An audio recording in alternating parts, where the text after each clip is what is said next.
Hamas ഭീകരർ നിശബ്ദമായി ഗാസയുടെ നിയന്ത്രണം പിടിച്ചെടുക്കുന്നതായി അന്താരാഷ്ട്ര മാധ്യമങ്ങൾ റിപ്പോർട്ട് ചെയ്തിരിക്കുകയാണ്. ഗാസയിലേക്ക് എത്തുന്ന ഭക്ഷ്യവസ്തുക്കൾക്കും സിഗരറ്റ് പോലുള്ള ഉൽപ്പന്നങ്ങൾക്കും ഹമാസ് ചുങ്കം പിരിച്ചു തുടങ്ങിയെന്ന് പലസ്തീനുകളും പറയുന്നു. സമാധാന പദ്ധതിയിൽ നിർദ്ദേശിക്കും പ്രകാരം ഹമാസ് ആയുധം താഴെ വെച്ച് അധികാര കൈമാറ്റത്തിന് തയ്യാറാകുമോ എന്നതിൽ ഗാസ നിവാസികൾക്കും സംശയമുണ്ട്. കഴിഞ്ഞ മാസം 10-ന് നിലവിൽ വന്ന വെടിനിർത്തൽ പ്രകാരം ഇസ്രായേലി സേന പിന്മാറിയ ഗാസ മേഖലകൾ ഹമാസിന്റെ നിയന്ത്രണത്തിലായി കഴിഞ്ഞു. ഇസ്രായേലിന് വേണ്ടി പ്രവർത്തിച്ചു, മോഷണം നടത്തി തുടങ്ങിയ ആരോപണങ്ങൾ ഉന്നയിച്ച് ഒട്ടേറെ പലസ്തീനികൾക്ക് ഹമാസ് പരസ്യ വധശിക്ഷയും നൽകി. ഗാസയിലെ ദക്മുഷ് ഗോത്രക്കാരുമായുണ്ടായ ഏറ്റുമുട്ടലിൽ 50-ലധികം പേരെ ഹമാസ് വധിച്ചതായും റിപ്പോർട്ടുണ്ട്. കൊല്ലപ്പെട്ട ബന്ദികളുടെ മുഴുവൻ മൃതദേഹങ്ങളും കരാർ പ്രകാരം ഹമാസ് ഇതുവരെ ഇസ്രായേലിന് തിരികെ നൽകിയിട്ടുമില്ല. ഈ പശ്ചാത്തലത്തിൽ ഹമാസ് ഇസ്രായേൽ വെടിനിർത്തലിൽ ചരിത്രം ആവർത്തിക്കപ്പെടുമോ എന്നാണ് ലോകം ഉറ്റുനോക്കുന്നത്. അറബ് ഇസ്രായേൽ സംഘർഷ പരമ്പരയിൽ വെടിനിർത്തൽ ഒരു തുടർക്കഥയാണ്. വെടിനിർത്തുന്നത് വീണ്ടും വെടിവെപ്പ് ആരംഭിക്കാൻ വേണ്ടി മാത്രമാണെന്ന് സംശയിക്കത്തക്ക വിധമാണ് മുൻ അനുഭവങ്ങൾ. ഇസ്രായേൽ എന്ന ആധുനിക രാഷ്ട്രം നിലവിൽ വന്നത് 1948 മെയ് 14-നാണ്. 1947 നവംബർ 29-ന് ഐക്യരാഷ്ട്രസഭയുടെ ഒരു തീരുമാനം ഉണ്ടായിരുന്നു, നിലവിലുള്ള പലസ്തീനെ രണ്ടായി വിഭജിച്ച് ഒരു യഹൂദ രാഷ്ട്രം രൂപീകരിക്കുന്നതിന്. പലസ്തീൻ്റെ 55%, ഇസ്രായേലിലെ 45% പലസ്തീൻകാർക്കെന്നായിരുന്നു ധാരണ. ഇതിന്റെ അടിസ്ഥാനത്തിൽ 1948 മെയ് 14-ന് ടെൽ-അവീവിൽ ചേർന്ന യഹൂദ ദേശീയ സമിതിയുടെയും സയനിസ്റ്റ് ജനറൽ കൗൺസിലിന്റെയും സംയുക്ത സമ്മേളനമാണ് ഇസ്രായേൽ എന്ന രാഷ്ട്രം നിലവിൽ വന്നതായി പ്രഖ്യാപിച്ചത്. തൊട്ടടുത്ത ദിവസം മെയ് 15-ന് തന്നെ ഇസ്രായേലിനെതിരെ അറബ് രാഷ്ട്രങ്ങൾ യുദ്ധം പ്രഖ്യാപിച്ചു. ഈജിപ്ത്, സിറിയ, ജോർദാൻ, ലെബനോൻ എന്നീ രാജ്യങ്ങൾ ഒരേ സമയം ഇസ്രായേലിനെ ആക്രമിച്ചു.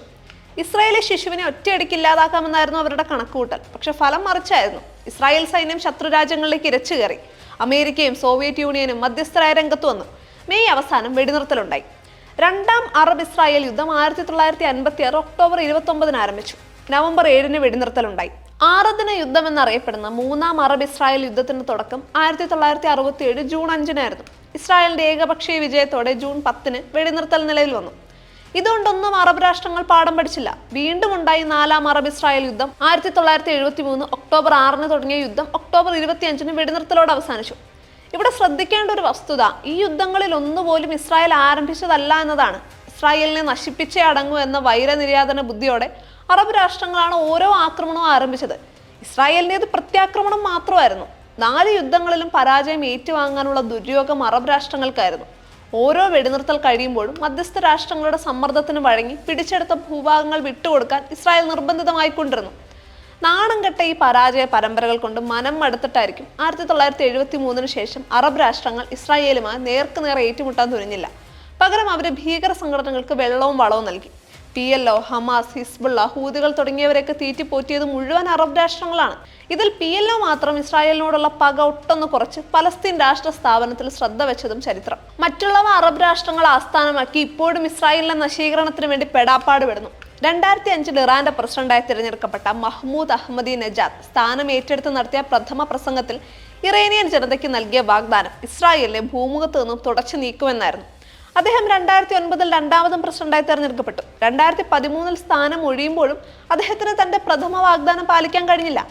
ഇറാന്റെ പരമോന്നത നേതാവ് അയത്തുള്ള ഖമനൈ 2024 മെയ് 24-ന് ടെഹ്റാനിലെ മോസ്കിൽ തോക്ക് കുത്തിപ്പിടിച്ചുകൊണ്ട് വിശ്വാസികൾക്ക് നൽകിയ റംസാൻ സന്ദേശത്തിൽ പറഞ്ഞത് ഇസ്രായേലിനെ നശിപ്പിക്കണമെന്ന അള്ളാഹുവിന്റെ ആഗ്രഹം ഉടൻ സഫലമാക്കുമെന്നായിരുന്നു. അറബ് രാഷ്ട്രങ്ങളുടെ പൊതുവേദികളായ അറബ് ലീഗിന്റെ പ്രഥമ സമ്മേളനം 1964 ജനുവരി 13 മുതൽ 16 വരെ ഗാസയിൽ നടന്നു. സമ്മേളനത്തിലെ സുപ്രധാന പ്രഖ്യാപനം തങ്ങളുടെ ലക്ഷ്യം ഇസ്രായേലിന്റെ സമ്പൂർണ്ണ നാശമാണെന്നായിരുന്നു. ഒരു യുദ്ധത്തിലൂടെ അത് സാധ്യമാവില്ലെന്ന് ബോധ്യമായപ്പോൾ ഭീകര സംഘടനകൾക്ക് ആയുധം എത്തിക്കുക എന്ന പുതുതന്ത്രം സ്വീകരിച്ചു. അറബ് രാഷ്ട്രങ്ങൾ മത്സരിച്ച് ഭീകരരെ ആയുധമണിച്ചു. ഇറാൻ മാത്രം ഒരു വർഷം ഹമാസിന് നൽകുന്നത് $350 മില്യൺ ആണെന്ന് പറയപ്പെടുന്നു. ഈ ലക്ഷ്യപ്രാപ്തിക്ക് വേണ്ടിയുള്ള ഏറ്റവും ഒടുവിലത്തെ സാഹസമായിരുന്നു 2023 ഒക്ടോബർ 7-ലെ ഹമാസിന്റെ ഇസ്രായേലിന് മേലുള്ള ആക്രമണം. അപ്രതീക്ഷിതമായുണ്ടായ ആക്രമണത്തിൽ ഇസ്രായേൽ ഒന്ന് പകച്ചെങ്കിലും അന്ന് തന്നെ അവരെ തിരിച്ചടിച്ചു. അതാണ് 2 വർഷത്തിലധികം നീണ്ട ഗാസ യുദ്ധമായി പരിണമിച്ചത്. ഇതിനിടയിലും ഉണ്ടായ വെടിനിർത്തലുകൾ. 2023 നവംബർ 24-ലായിരുന്നു ആദ്യ വെടിനിർത്തൽ. അത് നവംബർ 30 വരെ 7 ദിവസത്തേക്ക് ഉണ്ടായിരുന്നുള്ളൂ. അടുത്ത വെടിനിർത്തൽ 2025 ജനുവരി 15-നായിരുന്നു. അത് 42 ദിവസം നീണ്ടു. വീണ്ടും ഫെബ്രുവരി 27 മുതൽ യുദ്ധം രൂക്ഷമായി. അതാണ് ഒക്ടോബർ 10-ലെ വെടിനിർത്തലോടെ ശാന്തമായത്. പക്ഷേ വെടിനിർത്തലുകളുടെ നിരാശാജനകമായ പരിണാമത്തിൽ കലാശിച്ചിരിക്കുകയാണ് ലോകത്തിന് ആകെ ആശ്വാസം നൽകിയ ഒക്ടോബർ 10-ലെ ഒത്തുതീർപ്പും. ഈ വഴിക്കുണ്ടായ പ്രതീക്ഷാ നിർഭരമായ ഒരു സമാധാന ഉടമ്പടിയായിരുന്നു 1993-ൽ PLOയും ഇസ്രായേലും ഒപ്പുവെച്ച ഓസ്ലോ കരാർ. വെസ്റ്റ് ബാങ്കും ഗാസയും ഉൾപ്പെട്ട പലസ്തീൻ രാഷ്ട്രത്തെയും അതിന്റെ തലവൻ യാസർ അറാഫത്തിന്റെ നേതൃത്വത്തെയും ഇസ്രായേൽ അംഗീകരിച്ചു. ഒപ്പം ഇസ്രായേലിന്റെ പരമാധികാരത്തെയും യഹൂദ രാഷ്ട്രമെന്ന യാഥാർത്ഥ്യത്തെ PLO അംഗീകരിച്ചു. പക്ഷെ സമാധാനാകാംക്ഷികളുടെ എല്ലാ പ്രതീക്ഷകളും വിഫലമാക്കിക്കൊണ്ട് ഇറാന്റെ സാമ്പത്തിക സഹായത്തോടെ ഹമാസ് എന്ന ഭീകര സംഘടന കരാറിനെതിരെ രംഗത്ത് വന്നു. ഹിസ്ബുള്ളയുടെയും ഹൂതികളുടെയും സഹകരണത്തോടെ അവർ ശക്തി പ്രാപിക്കുകയും ഇസ്രായേലിനെതിരെ നിരന്തരം ഭീകരാക്രമണങ്ങൾ ആരംഭിക്കുകയും ചെയ്തു. ഇതിൽ സഹികെട്ടാണ് 1978 ജൂണിലും 1982 ജൂണിലും ഇസ്രായേൽ ലെബനനിലെ PLO താവളങ്ങൾ ആക്രമിച്ചത്. ഈ സംഘർഷങ്ങൾക്കിടയിലും അറബ് രാജ്യങ്ങളുമായി സമാധാനത്തിലാകാനുള്ള ചർച്ചകളിലും ഇസ്രായേൽ താല്പര്യത്തോടെ പങ്കെടുത്തിരുന്നു. എല്ലാ ചർച്ചകൾക്കും മുൻകൈ എടുത്തത് അമേരിക്കയായിരുന്നു. അങ്ങനെയാണ് 1994 ഇസ്രായേൽ ജോർദാൻ സമാധാന ഉടമ്പടി ഒപ്പുവയ്ക്കപ്പെട്ടത്. വീണ്ടും 2020 സെപ്റ്റംബർ 15 വൈറ്റ് ഹൗസിൽ വെച്ച് UAE, ബഹ്റിൻ, മൊറോക്കോ, സുഡാൻ എന്നീ രാജ്യങ്ങളുമായി ഇസ്രായേൽ സമാധാന ഉടമ്പടികൾ ഒപ്പുവെച്ചു. ഇത്തരം ഉടമ്പടികളുടെ തുടക്കം 1978 ഇതിന് മുൻകൈ എടുത്തത് പ്രസിഡന്റ് ജിമ്മി കാർട്ടറാണ്. 1978 മാർച്ചിൽ ഇസ്രായേലിന്റെയും ഈജിപ്തിന്റെയും രാഷ്ട്രതലവന്മാർ തമ്മിൽ നടന്ന 12 ദിന ചർച്ചകൾക്കൊടുവിലാണ് ഉടമ്പടി ഒപ്പുവയ്ക്കപ്പെട്ടത്. ഇതിന്റെ അടിസ്ഥാനത്തിൽ 1978 സമാധാന നോബൽ സമ്മാനം ഈജിപ്ത് പ്രസിഡന്റ് അൻവർ സാദത്തിനും ഇസ്രായേൽ പ്രധാനമന്ത്രി ബനാഹം ബഗിനും ലഭിച്ചു. എത്ര ഉടമ്പടികൾ ഒപ്പുവയ്ക്കപ്പെട്ടിട്ടും മധ്യപൂർവ്വ ദേശത്തിന് ഇന്നും സമാധാനം കിട്ടാക്കനിയാണ്. പ്രത്യേകിച്ച് ഇസ്രായേലിന് ഇതിനൊരു അറുതി എന്നുണ്ടാകുമെന്ന് പ്രവചിക്കാൻ ആർക്കും കഴിയില്ലെന്നാണ് വാസ്തവം. എങ്ങനെ ഉണ്ടാകും? അറബ് രാഷ്ട്രങ്ങളുടെ ഉള്ളിൽ ഒടുങ്ങാത്ത ഇസ്രായേൽ വിരോധം തിളച്ചു മറിയുമ്പോൾ? അതെ, യുദ്ധം എപ്പോഴും അടുത്താണ്, സമാധാനം അകലെയും. 2 സഹസ്രാബ്ദക്കാലം ജന്മഭൂമി നഷ്ടപ്പെട്ട് ലോകമെങ്ങും അലഞ്ഞു തിരിയേണ്ടി വന്ന ഇസ്രായേൽക്കാർക്ക് 1948 രാഷ്ട്ര സ്ഥാപനം ഏറെ പണിപ്പെട്ടിട്ടായാലും കൈവന്ന അപൂർവ സൗഭാഗ്യമായിരുന്നു. പക്ഷെ സ്വന്തം മണ്ണിൽ ജീവിക്കാനും സ്വന്തം മണ്ണിൽ മരിക്കാനും ആഗ്രഹിച്ച അവരെ കാത്തിരുന്നത് ഉറക്കം വരാത്ത രാത്രികളും സമാധാനമില്ലാത്ത പകലുകളുമായിരുന്നു. സ്വന്തം ധൈഷ്ണിക പ്രഭാവം കൊണ്ടാണ് അവർ ഇത്രയും കാലത്തെ നിരന്തരമായ അയൽപ്പക്ക ആക്രമണങ്ങളെല്ലാം അതിജീവിച്ചത്.